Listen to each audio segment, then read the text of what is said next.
and Laura we're kind of all the same age, and we all grew up together.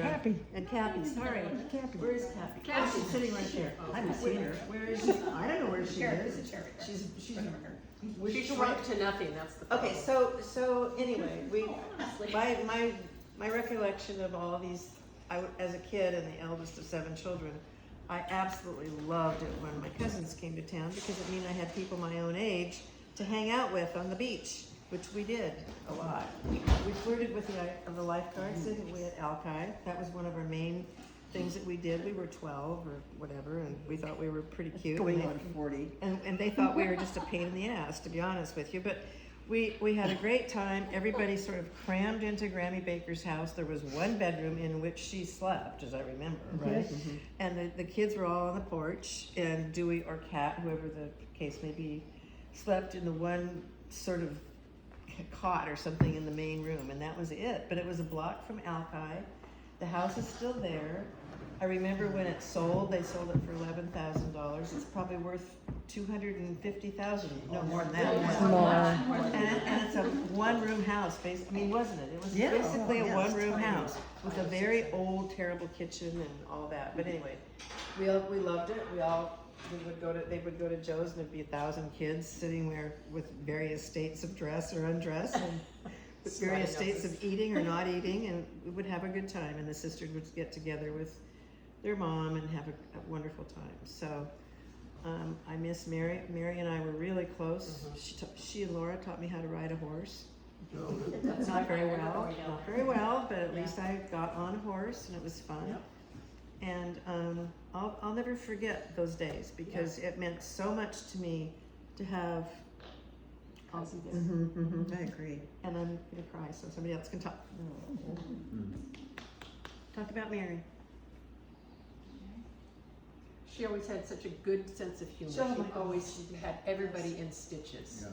And she always looked at the sunnier side of things. She always saw the good in everybody. And I just adored that about her. Yeah, You could always count on her for a good laugh. we were in college together at the same time at University of Oregon, and I run into her on campus now and then, or she'd run into me. She'd see me first, or I'd see her first, and I'd yell, "Cousin Mary," and she'd do the same. And it was a really she's so warm and so just kind of part of you almost immediately. Just a terrific individual. And it's We all miss her. sad that kind of thing happens to people. That destroys their mind, and Julia's the same. And I was trying to think about what I'd like to say about her. And I think a couple of things. One is about Mary's dogs. She had a collection of dogs. She did. Most of them were rescues. And Most of them and are chows. she, Great. I think she Chows. there were We all had chows, chows. and then there were That's right. rescues. That's right. And I don't know quite where all the ashes ended up. They're in a storage unit in Tukwila right now. Okay. We've got to find a place. Maybe next Mary is in year Laura's we sewing can. room right now. We can bless the dogs. The dogs are in the Well, if we have they're a all going gathering with her. place that's kind of connected to the family, maybe we can take all the ashes out there next summer. Where? Up at-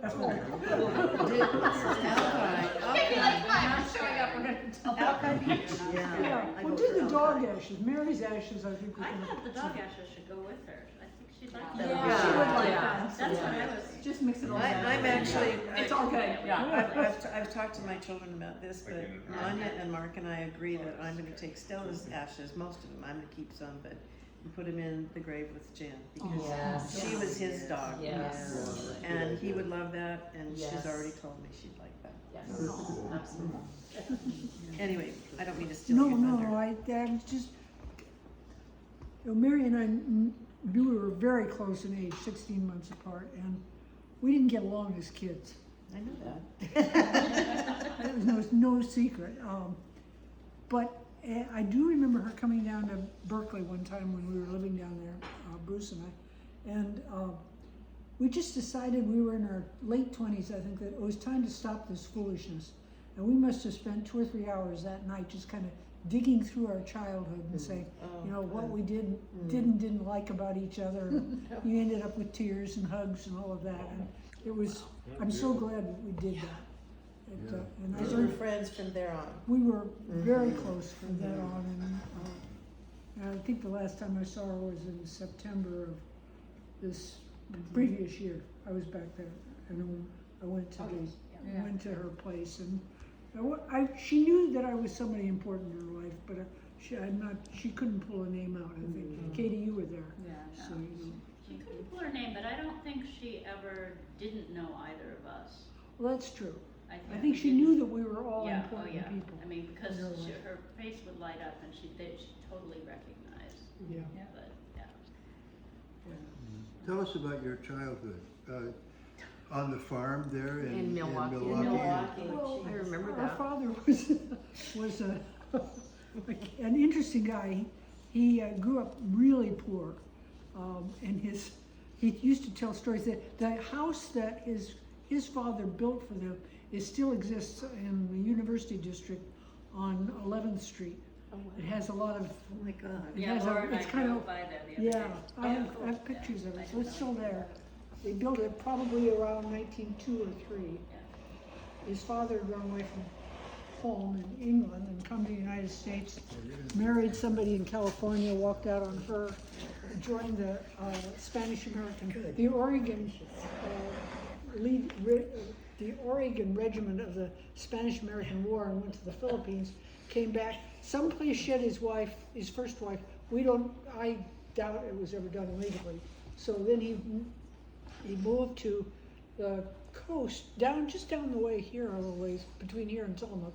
Lived on the coast for a while, and then put his sister, who had joined him at some point, on the back of the horse, and they rode to Seattle together. And then he found the second wife, who was a redhead, and whom my mother said she could never have gotten along with. But at any rate, they married and had, yes, I believe they married. And they had 2 boys, my dad, Ethelbert Carter Stanley. And this is a story, after they split up, and Mom, whose first name was Alma, took the 2 boys, my dad, whose nickname was Duke, and what he's always known of in the family, and moved to a place on Vashon in Burton, where she had a tomato nursery in a greenhouse. And Janice pulled up from her connections on Vashon somebody who found his A classmate of mine. Yeah, a classmate of yours who found Duke's 2nd grade report card stuck in the rafters of The a house. attic of a house that he was rewiring. That's right. Oh my. And he posted it on Facebook and said, "Does anybody know an Ethelbert C. Stanley?" And I went, So he So I sent- got in touch with Laura. He sent me the Yeah. great, and there was a teacher's comment in there which I got the biggest kick out of, which was, Ethelbert needs to work on his penmanship. At any rate, he was an interesting guy, Todd. You got a chance to know him. He had kind of a strict sense of morality and Yes. doing the right thing and Yes. working hard. Yeah. I remember him being very sore at somebody that we knew who was collecting unemployment, because it wasn't right for a man to be collecting unemployment. Yeah. He needed to go to work and get a job. that was At any rate, that was kind of the And he overshadowing didn't of approve of it. any of my mother's husbands. That's right. He became very good friends with my dad Yeah. in later years. right. But he did not approve of the other 2, No. ever. Well, I don't think he And I don't ever think he went liked to any Bruce of her either. weddings either. Oh, wow. Yeah. Yeah. Wow. I don't think he came to weddings though, kids. He didn't Well, come. He yeah. didn't come to my wedding. Dewey and Kat came, and he wasn't there. Yeah. So So it was an interesting childhood, but he did well. He always provided well for my mother. He unfortunately Well, got he went this. to business school at Harvard, Yeah, right? he got In the an 20s? MBA from Harvard. Yeah. Right. Yeah. Good, And Helen. then came back. Yeah, and then- He came back to the Northwest just after the Second World War started, and at that time most of the family was situated in Portland, so they ended up living there. what until- year was he born, Laura? 1905. Both Not both. he and my mother were Yeah. born in 1905. I remember the creek down behind your farm, and Mm. the crawdads in the creek, and Yes. that was a great little spot, and It's still And the it's still chicken pretty much house? there. Wow. is it? Well, the chicken house, there's a junior high school, but there's still some of the big trees, and the field for the junior high goes down into the creeks. And I've actually gone down there and waded sometimes when I've gone there, Oh, gone down to look at it. But It- the house interesting that it's itself, still they picked there. up and moved to one of the side roads, so it looks out on what used to be the front fields of that house, of that area. Oh, really? Huh. But yeah, he kept. Now, what happened, did you guys farm those fields, or did you? He tended to farm. I had an older brother, you know. I think you all Right. know that. Tom, who was born 5 years older than me. He was born in 36. He disappeared in 1956 in California. We don't know. We've never known what's ever happened to him. I got my DNA tested a few years ago just to hope that sometime somebody Yeah. would try to find. But so far, Show up, all, yeah. all the people that show up are all people I know. Yeah, Laura, don't you feel at this point that he was either killed or I did think, die yeah, at some I'm point? pretty Because sure, it yeah. seemed to me that, I know, correct me if I'm wrong, but it seemed to me that your father just spent Oh, he an spent- inordinate amount of time and money trying to find him. Yeah, And yeah, he did. Never. It bothered him. He was very, my father was, I think, quite harsh with my older brother. He had, you know, as I said, strong feelings of what somebody should be and do. I'm sorry, I'm doing all the talking. And so when my brother did not graduate from high school, but he left home and went to California and worked for a couple of years and was planning to come back. His mother had seen him. She'd been down there to visit and had seen him. And he was thinking about coming back or planning to come back within months to start at Portland State. And then he left work in March of 1956 on a Thursday afternoon with payday the next day, which is, for me, very important.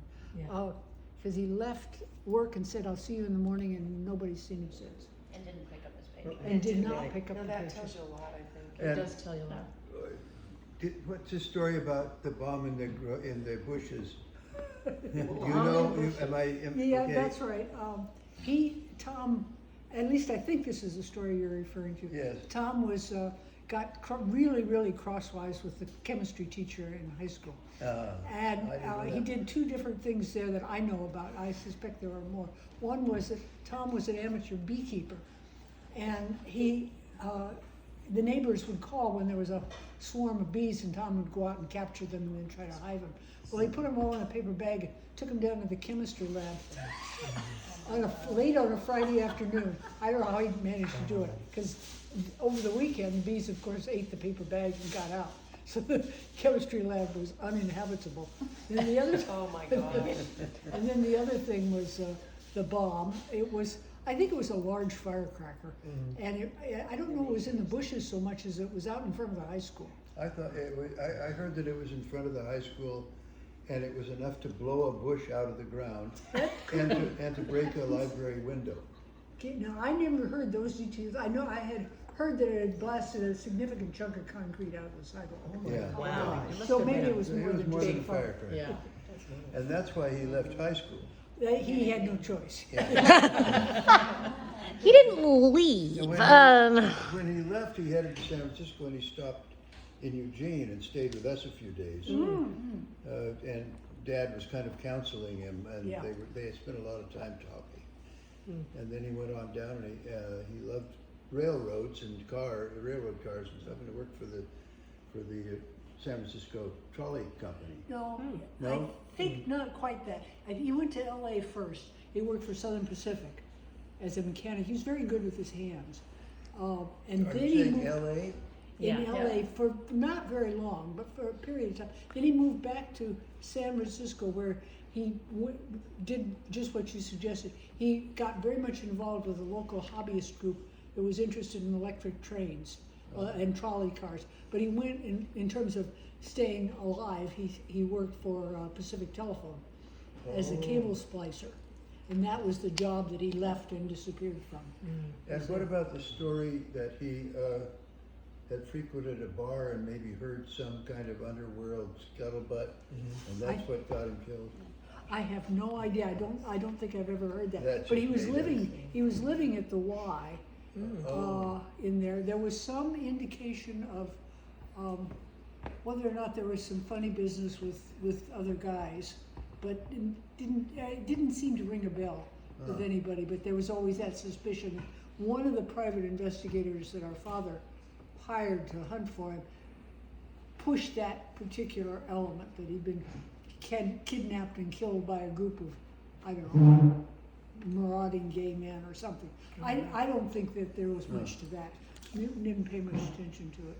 They did have fingerprints on him, though, because he was doing some classified work, or working with cable for Tom was, and so once in a long time, I interrogate the FBI or the Salvation Army's missing persons file to see if anything's ever turned up, but it's never been in a situation, if he was still alive, he's never been in a situation where his fingerprints have been taken. It's interesting also that his body was never found either. Nobody was ever found.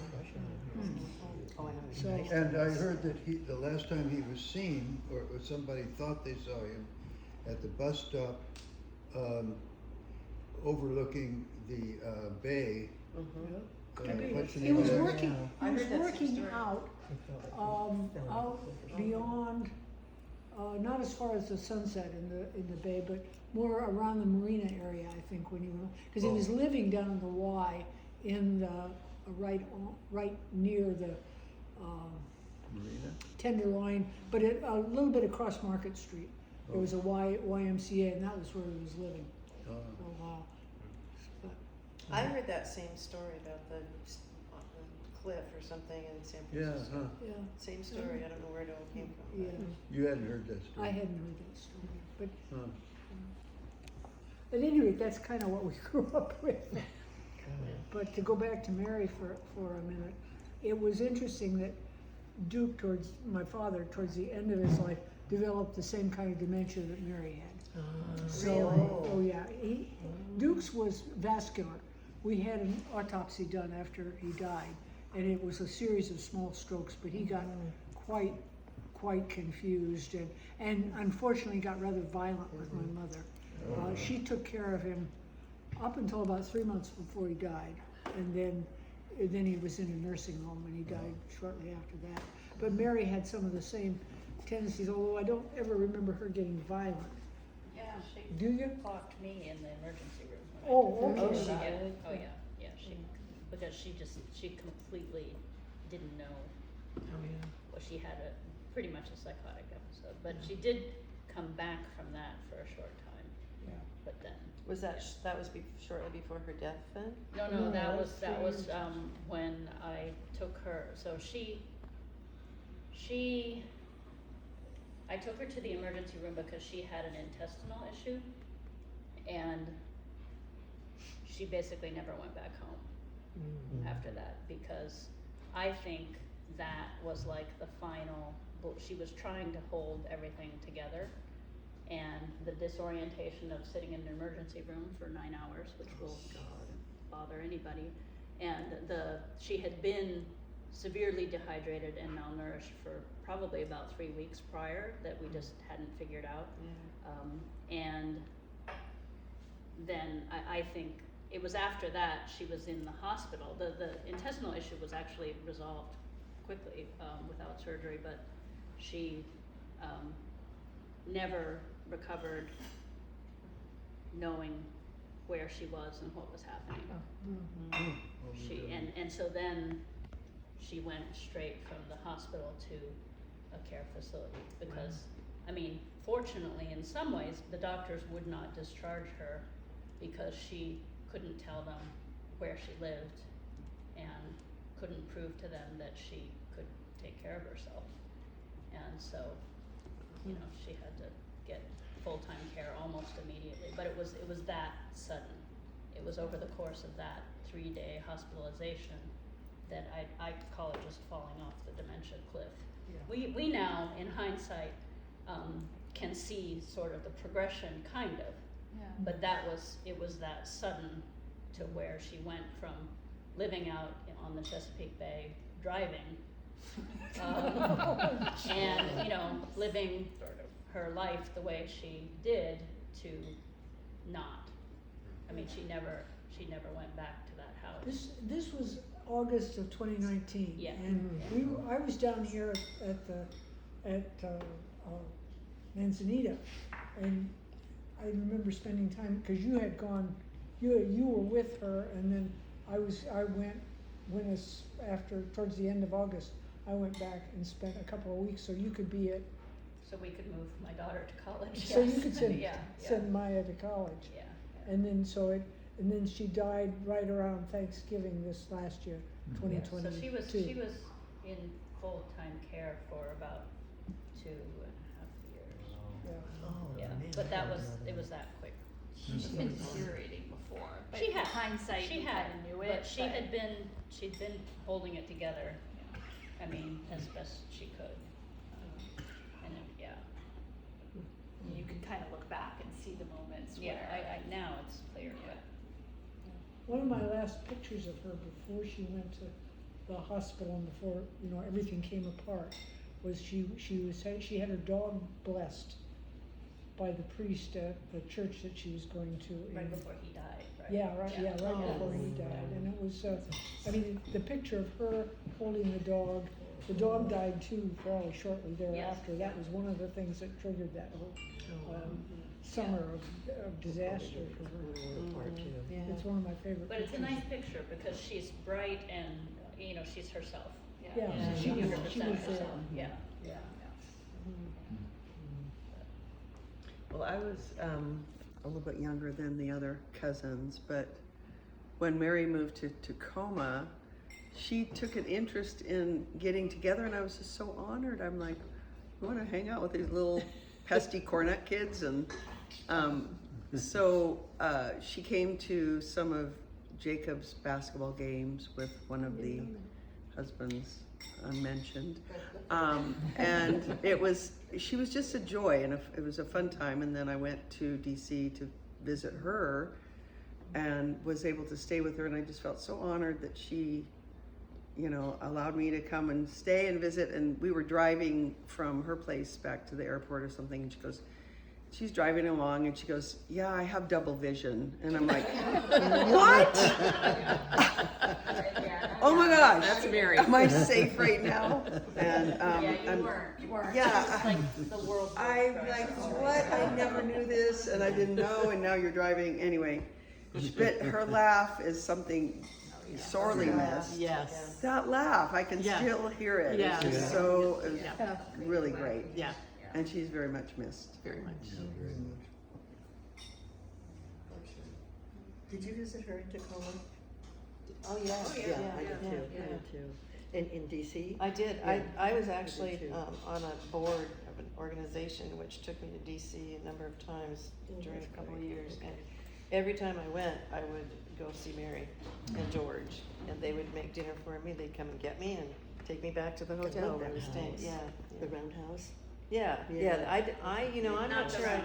Oh, I didn't see that No, one. not I by didn't. then, yeah. That was the one next That to was it. the last But one. I went to their department in DC, Capitol Hill somewhere. Yeah, Capitol Hill. Yeah. Townhouse. Yeah, A number of times for dinner. And, yeah. Oh, yeah. Had a Mary good and time. George wanted to remodel their place. Yeah, that was And, their hobby. That was a Tiny challenge house, because like they had that. such different ideas Yes. about what it was to be. And it was, I don't think it was much after that they split up. I think that was that challenge of trying to come to some resolution. No, that was actually what brought them together, was that hobby of taking a falling apart shack and trying to make it something. Yeah, so they did that with a number of places before Tacoma, but yes, I think But there were a lot that- they had pretty strong disagreements. oh yes. Oh, yeah.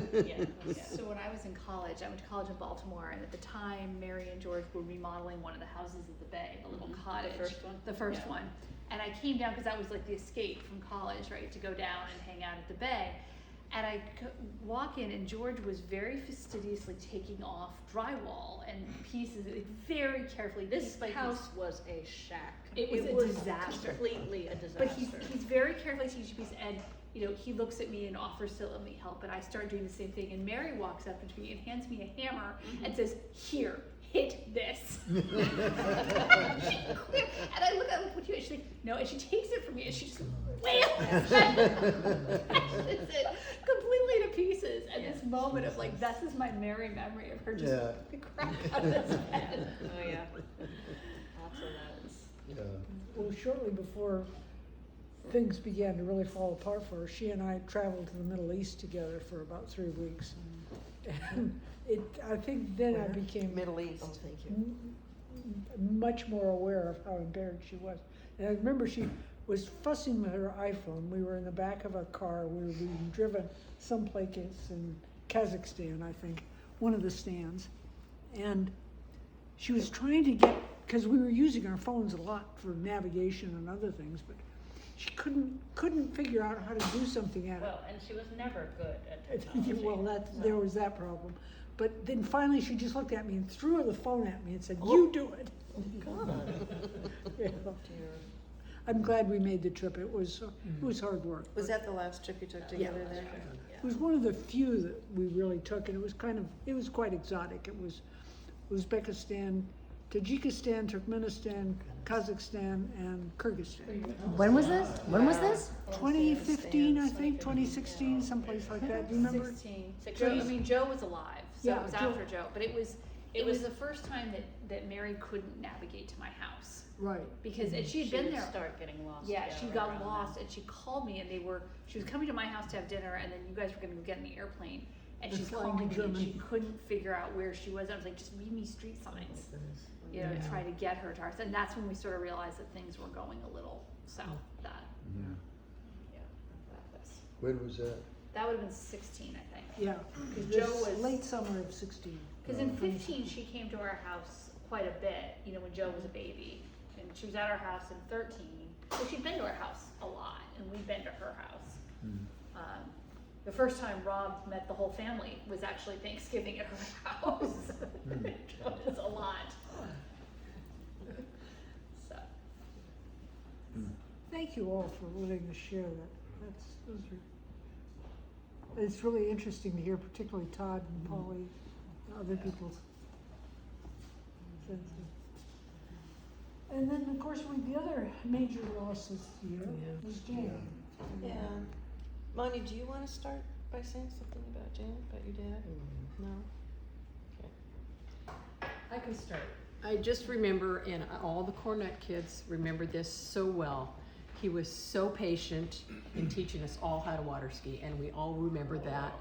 And you know, all summer long, he was just as patient could be. And thanks to him, we all learned how to water ski and loved it. Yeah, Dennis got to be really good. Yeah. That's great. So, along with that, I just remember when he came into our family, he was so interested in our family, and I thought, we're interesting? Huh? He was, and he saw things being funny that we hadn't seen before, like safety pins in the Jell-O and all that kind of thing. What? That was a joke. My mother wasn't a very good cook, or wasn't very attentive or aware, but Wait, this is on accident? on accident, yes, sort of. yes. Changing a diaper and one of the pins fell into the Jell-O. Yeah, I don't know. Yeah, who knows? At least But it was a he diaper was pin. he was. But anyway, so he was actually more of a brother Yeah. to me than my brothers. Unfortunately, since my brothers aren't. Yeah. He really was. He was very much a brother to me, and I really did love him as a brother. When Robbie and Jan were first married, I was 10, okay. And they were kind of the highlight of our family. Really, definitely. they were. And so, It was a and big deal. you've heard the story where they would be coming over Sunday afternoons, and I would sit at the window and wait, like a puppy. Oh. I was waiting for them to come, and I would just I was just, Yeah. you know. But that was how dearly I felt towards both of them, and Jan was just really good to us, and he was fair, and he, you know, he built a boat with us, and he inspired us in ways that our own male figures never did, and Yeah. so we had to hand it to him for being just an upstanding male Older brother. representation in our family, and Yeah. a great brother. Yeah. So we That love makes me him cry, so and I miss can't him. say anymore. No, he absolutely, when you were all, kids were all growing up, he absolutely adored them, and I think he made a difference in Oh, definitely. the way things turned out for some of you, so I think, you Yes. know, he Oh, just, yeah. Totally. he really was very carefully involved in your lives in certain ways and so on and so forth, so. I'm surprised he wasn't more overwhelmed at times. I know. But aside from you kids, his own children, Manya and Mark, he absolutely adored. And we have talked about before, went to every event that they ever participated in, even if they just put a toe on a floor in front of them or something, he was there. So, and I'm just gonna close by saying that people who knew him and have recounted to me, the one thing that they say about him overwhelmingly was, Jan was a good man. Mhm. Yeah. Definitely. Yeah. You had some interactions with him along because of your architectural stuff, didn't And you you? were born on the same day. Yeah, Same day, day, same exact day. same birthday. Same And date, same. when, Same first- year, everything? When I first met Jan, yeah, same day, was at Vashon on the beach. He was there with you. You guys weren't married. You were just dating at that time. And he was wondering about architecture. Because I was a student in architecture, and he wanted to know what it was like, and you know, he kept asking about that, and we were talking about it. And so I feel like that conversation probably had something to do with his going into architecture. Well, it's funny because when he first started, he had to go to the Marine, well, to back up, his parents didn't have money to send him to college. So at 17, when he graduated from high school, he joined the Marine Corps. And he was in the Marine Corps for 2 years, and then so he was only 19 when he came back to go to school full time. And so he was only a year older than everybody else, so he didn't miss much in terms of chronologically or anything. But he started in industrial design because he had a friend, a really good friend, roommate in fact, his name was Ed Monk, who's the son of a very famous naval Oh, you mean architect boats. in town. Yep, that guy. Yeah. And Ed was in industrial design, and they did it together. And then Jan decided that instead, people always told him, "You should be an architect. You should be an architect. You should be." And he sort of rebelled against it because that's what everybody thought that he should do.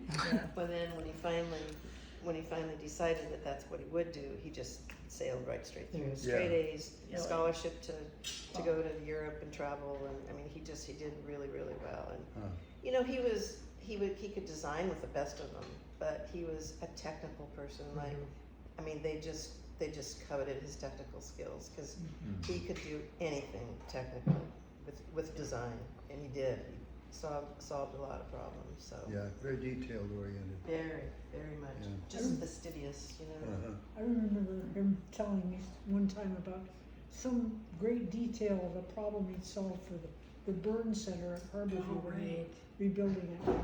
This is a little gruesome, but they had to make the walls soundproof enough because there's a lot of screaming that goes on in the burn center.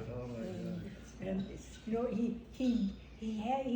he was concerned about doing it from a humane point of view, but he relished the technical issue in solving that Right, problem. yeah, that's right. He's a problem solver. Yeah. Was that when they were remodeling? Yeah, or it might have been a new wing. New wing. Yeah, I Really? think it was, yeah. It was, how long ago was that? Oh, so long ago. Yeah, Maybe Yeah, like I 40 remember years? that. One 20 thing I or want 30 to years mention, probably, yeah. just, Yeah. Because my husband, Robert Rosenbaum, was working on that as a mechanical engineer. Oh, He interesting. probably knew him. Yeah, good. this good this record. involves my sister, Huh. Julia, Yeah. and because we sort of have recently lost her, but also, she adored Jan, I know she talked did. about him I a know lot. she did. Always looked forward to the reunions because he was gonna be there. And he was one of the first people that after she went in the door, she'd have to go over and talk to Jan. And the two of them would talk Oh, and he talk loved about her, too. architecture or whatever it was.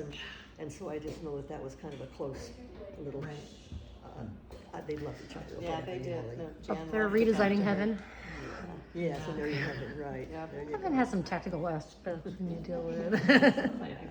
He worked for somebody. He worked for me. I just remember MBBJ. Jan I know.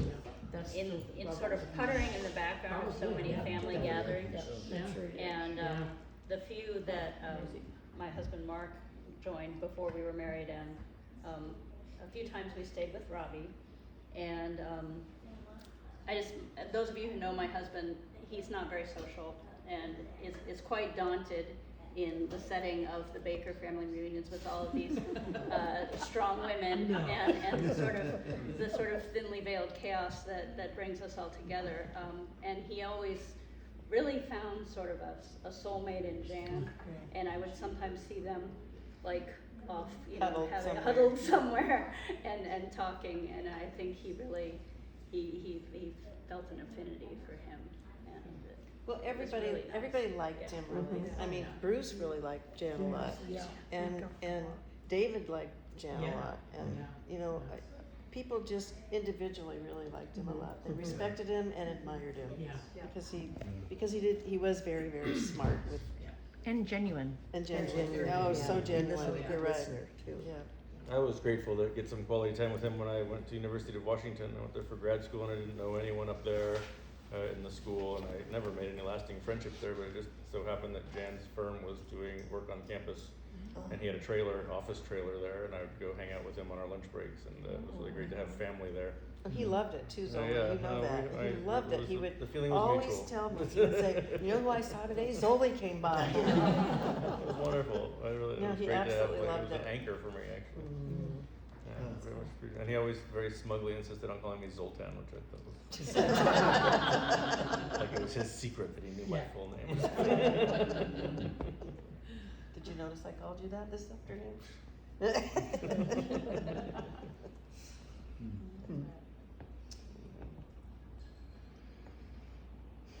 I'm glad we did this. Yeah, Yeah. very nice.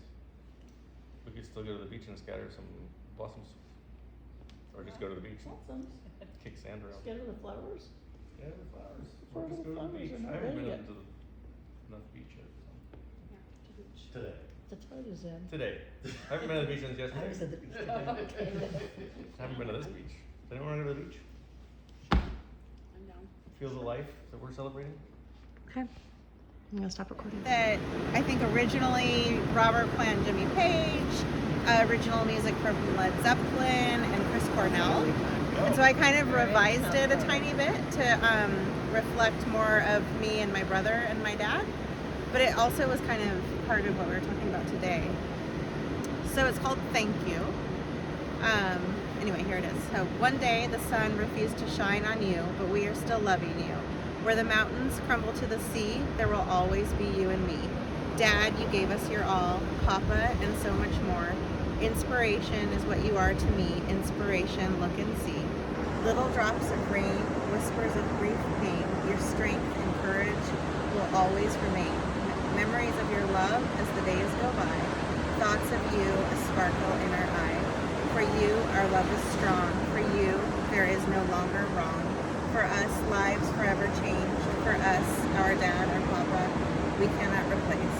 And so today, the world for you, it smiles. My hand in yours, we walked many miles. We are better because of you. We continue on thanks to you. Dad, you gave us your all. Papa, and so much more. Happiness, one day we won't be sad. Happiness, knowing you, we are so glad. One day the sun refused to shine on you, but we are still loving you. Where the mountains crumble to the sea, there will always be you and me. Beautiful. That's very nice. That's really very I thought of that song as a memorial. At least one. They might kind of all come out at once. We really kind of jammed them in there, so they're not going to come out willingly.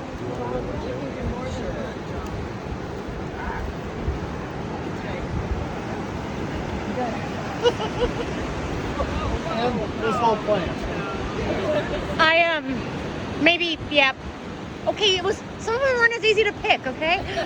There's a whole plant in there. They're very pretty. Get them all. Get them all. Grab them, grab them.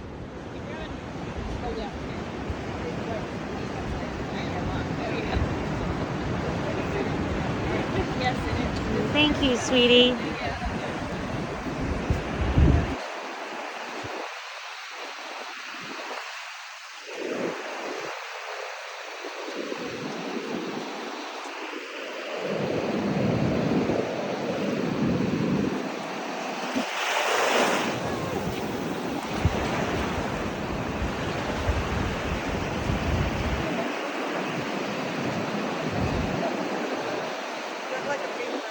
It doesn't throw like a paper airplane now.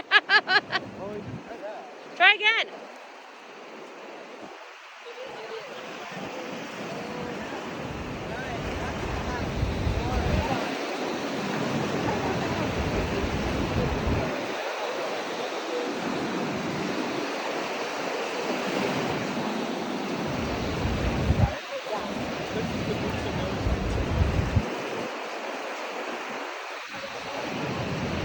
No, Tony, don't throw your credit cards in.